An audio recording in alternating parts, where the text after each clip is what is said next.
Friends' lack of diversity embarrassed its co-creator. What do you know? So she made a $4 million decision. Very, very dramatic. So this is Marta Kaufman. She was the co-founder of Friends along with David Crane, for people who know the show well. And this is what the article says. Let's do a little reading. Despite its success, the comedy was repeatedly criticized for its lack of diversity. By whom? By whom? Media critics? Were you sitting at home watching Friends thinking, well, I don't know. To me, I can't enjoy this comedy because I don't see diversity in the cast. No, because that's not how sane people view the world. They don't view the world through color of your skin and your they just want to watch a comedy and have a few laughs after work. They're not thinking that hard about this stuff every second of every minute of every day like they want you to, right? Well, Marta got to thinking. She got some feedback from her associates, and it says, essentially, numerous observers, whatever, it was probably like 5 people in the media industry, were wondering how the characters existed in a predominantly white environment, even though the series was set in New York City. Well, it's a TV show. It's just a TV show. Not everything needs to be so serious. It's a comedy to boot. Kaufman felt Friends was being unfairly singled out, claiming there was too much attention on the near absence of Black people and other people of color. It was difficult and frustrating. But now Kaufman says she gets it. Okay, so she didn't get it before, but now she gets it. This is what she says. The series' failure to be more inclusive was a symptom of her internalization of the systemic racism that plagues our society. She internalized that and hence did not diversify the cast. You can't make this stuff up. Which she came to see more clearly, by the way, in the aftermath of the 2020 murder of George Floyd by Minneapolis police and the worldwide protest movement that erupted. As a result, she decided she was going to put $4 million to her alma mater, the Boston area's Brandeis University, to establish an endowed professorship in the school's African and African American studies. This is my favorite part, the quote. I've learned a lot in the last 20 years.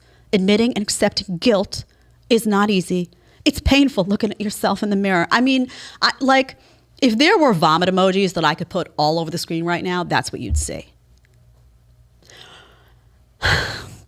Not everything needs to be analyzed and overanalyzed. Not everyone views everything through the lens of race and, oh my God, there needs to be, you know what? There were no Asian people. There was, what was it? Ross's girlfriend. And you know what? They made a bunch of jokes about that. They made jokes about that, and it was okay because it was a comedy and it was funny, and that's what we're supposed to do, laugh at ourselves. I'm Italian. I laugh at myself all day long. I have a crazy Italian accent. I have a crazy Italian family. Please make fun of me, or life would be so boring. Not everybody looked at these shows and analyzed them this way. I realize it's not cool to not just say, oh, well, it's just a comedy, like enjoy it. But this is ridiculous. This is getting ridiculous. And as I got to thinking about it, I also got to thinking of the content of Friends, which would never survive now. You could not make that show today. And I started thinking of all the topics. Do you guys remember the episode where Joey has the bag, the leather bag, and they're calling him a woman, and they're like, you look like a girl. Forget that. Maybe he identifies as a woman, and we need to take that seriously. I mean, it's ridiculous.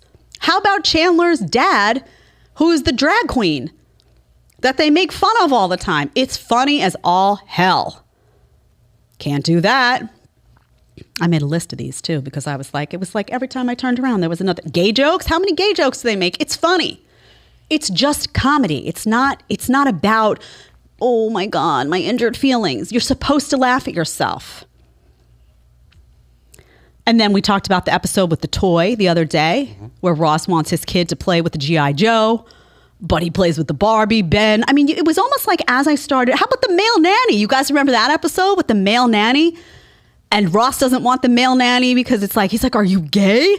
And it's a whole big thing. You would basically have to gut the entire show, and you'd also have to gut every other show. Anybody ever seen an episode of Married with Children? Okay, if you're really young, go back and try to find one. Literally everything in, I hate when people say literally. I got to catch myself on that, Tyler. Every time I say literally, somebody needs to hit a button.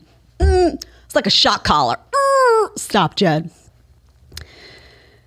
You couldn't watch any of these shows in peace because you'd have to sit now, you'd have to look at the show, and you'd have to say, well, first of all, none of these jokes are good because they're all going to make somebody out there uncomfortable, so delete. Then you'd have to look at the cast and be like, well, there's not enough. I mean, the gender disparity here is just unheard of. It's uncanny. Then you'd have to make sure that every race was represented. I mean, honestly, who even wants to live in this time with the way it's going?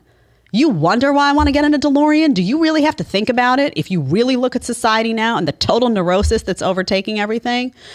So listen, I don't know what to tell her. I don't know what to tell Marta. I don't know if she legitimately feels this way or she has so much pressure from colleagues that she needs to come out and make a statement and a donation. I don't know. I really hope it's the latter, because that would just be a sign of a weak person, not someone that had completely lost their minds. These shows existed in a different time, okay? Appreciate them for what they were. They're not going to be perfect. We're never going to be perfect. And you know what? A joke's going to offend you every now and then. It's called growing a backbone. Go to a bunch of comedy shows. You'll grow one real fast. If you like the short clip, you can catch another one here, or you can catch the full episode right here.